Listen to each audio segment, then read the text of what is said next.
Doctor Anil Arora, डूंगर college Bikaner से हूँ। आज हम कॉन्सेप्ट ऑफ इकोसिस्टम के बारे में पढ़ेंगे।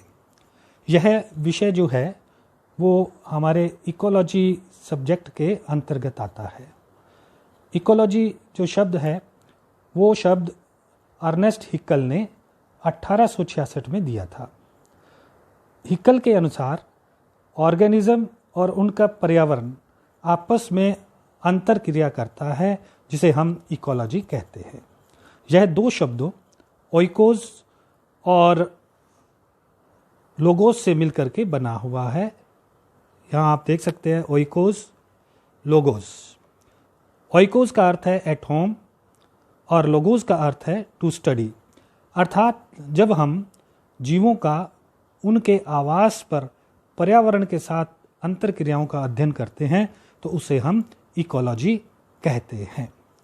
अब हम इकोसिस्टम के बारे में देखते हैं कि इकोसिस्टम क्या है। एजी टेंसले ने 1935 में इकोसिस्टम शब्द दिया था। सिस्टम जिसका मतलब है कि कम्युनिटीज और एनवायरनमेंट जो मिलकर आपस में अंतरक्रिया करते हैं। इनमें दोनों तरह के कंपोनेंट्स जैसे बायोटिक एंड नॉन बायोटिक दोनों आ जाते हैं। इन्हें हम लिविंग और नॉन लिविंग कंपोनेंट्स भी कहते हैं।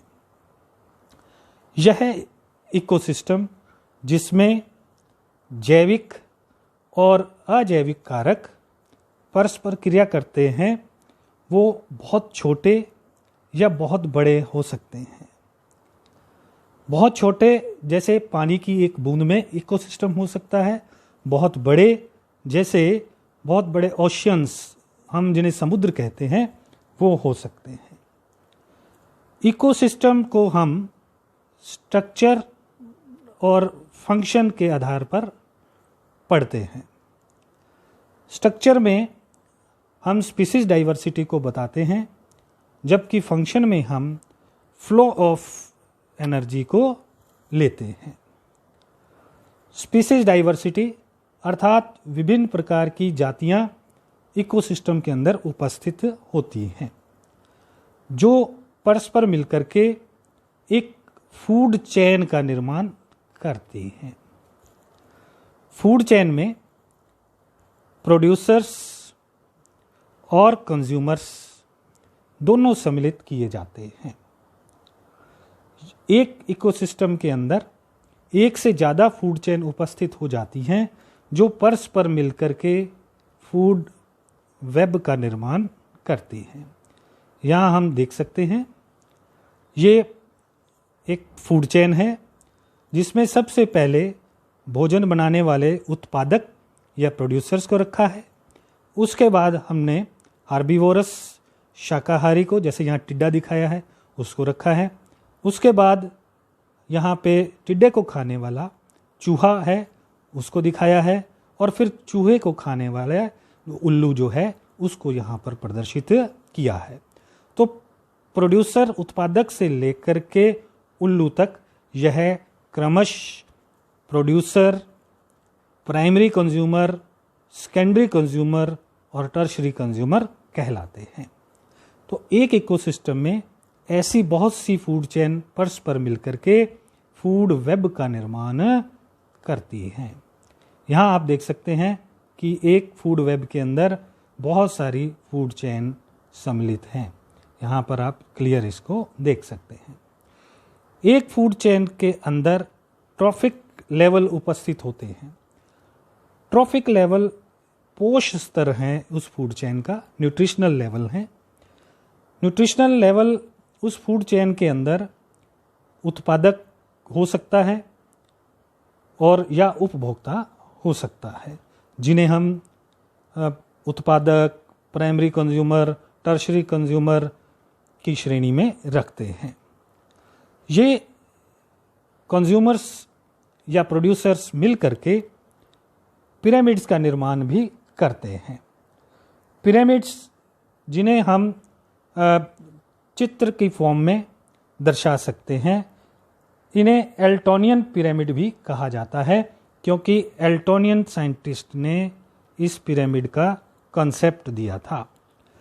पिरामिड जो है वो बायोमास पिरामिड हो सकता है। बायोमास अर्थात जैविक या लिविंग बीइंग्स का टोटल मास इस अर्थ पर जो है उसको कहते हैं। यहाँ पर हम पिरामिड एक बायोमास का देख सकते हैं, जिसमें सबसे नीचे प्रोड्यूसर हैं, जो एक घास है। इनकी संख्या बहुत ज़्यादा है, तो इनका वेट भी बहुत ज़्यादा होता है। दूसरे नंबर पर जो प्राइमरी कंज्यूमर्स हैं वो कुछ खरगोश यहाँ पर दिखाए हैं, तो उनका जो वेट है वो घास से ज़्यादा आता है। फिर जो सेकेंडरी कंज्यूमर्स हमने दिखाए हैं वो जहाँ पर सांप है, जिनका वेट जो है वो खरगोश से भी ज़्यादा होता है। सिमिलरली टर्शरी कंज्यूमर्स हैं जो ऊपर हमने दिखाया है यहाँ पर, उनका वेट सेकेंडरी कंज्यूमर से ज़्यादा होता है। तो इस प्रकार ये बायोमास का एक पिरामिड बन जाता है। पिरामिड ऑफ एनर्जी भी हम दर्शा सकते हैं। ये पिरामिड ऑफ एनर्जी भी हम शो कर सकते हैं, वो हम यहाँ से भी समझ सकते हैं। पिरामिड ऑफ एनर्जी अर्थात उत्पादक भोजन बनाते हैं और उपभोक्ता उस भोजन पर निर्भर करते हैं। तो उत्पादक से उपभोक्ता तक एनर्जी का स्थानांतरण होता है। तो जो उपभोक्ता एनर्जी बनाते हैं वो ज़्यादा होती है और जो उत्पादकों तक पहुंचती है वो कम होती है। प्राइमरी उत्पादक से टर्शियरी उत्पादक तक एनर्जी का स्तर कम होता जाता है। तो एनर्जी का जो पिरामिड होता है वो हमेशा अपराइट बनता है, वो हमेशा सीधा बनता है। इसी तरह से पिरामिड ऑफ नंबर भी हम दर्शा सकते हैं किसी भी एक इकोसिस्टम के अंदर। जैसे यहीं से अपने इसको स्पष्ट कर सकते हैं। ये यहाँ पर एक ग्रास है, तो ग्रास की संख्या यहाँ पर ज़्यादा है। उसके बाद टिड्डे हैं, उनकी संख्या जो है वो घास से कम है। टिड्डों को खाने वाले जो मेंढक इत्यादि हैं उनकी संख्या टिड्डों से कम है, और मेंढक इत्यादि को खाने वाले जो ऊपरी उपभोक्ता हैं उनकी संख्या और भी कम होती है। तो इस प्रकार नंबर का पिरामिड एक अपराइट पिरामिड बन जाता है। नंबर के पिरामिड को हम इन्वर्टेड रूप से अर्थात उल्टा पिरामिड भी हम दिखा सकते हैं। जैसे यहाँ पर उपभोक्ता एक पेड़ है, उसकी संख्या कम है, उस पर बहुत सारे पक्षी गिलहरियाँ इत्यादि रहते हैं जो शाकाहारी हैं, उनकी संख्या ज़्यादा है। उन शाकाहारियों के ऊपर बहुत सारे परजीवी रहते हैं, उनकी संख्या और भी ज़्यादा होती है।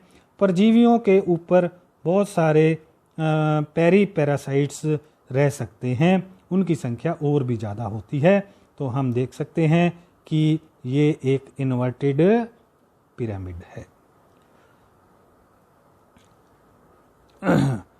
हम अब इकोसिस्टम के एग्जाम्पल्स देख लेते हैं।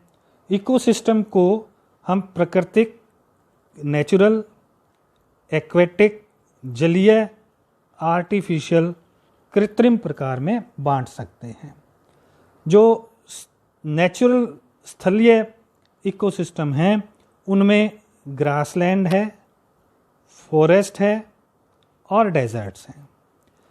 जलीय इकोसिस्टम के अंदर समुद्री या मेराइन इकोसिस्टम हो सकते हैं और फ्रेश वाटर इकोसिस्टम हो सकते हैं। आर्टिफिशियल या कृत्रिम प्रकार में एक्वेरियम है और क्रॉप फील्ड होती है। इनके बारे में हम अगले लेक्चर्स में पढ़ेंगे। आज का यह सुनने के लिए बहुत बहुत धन्यवाद।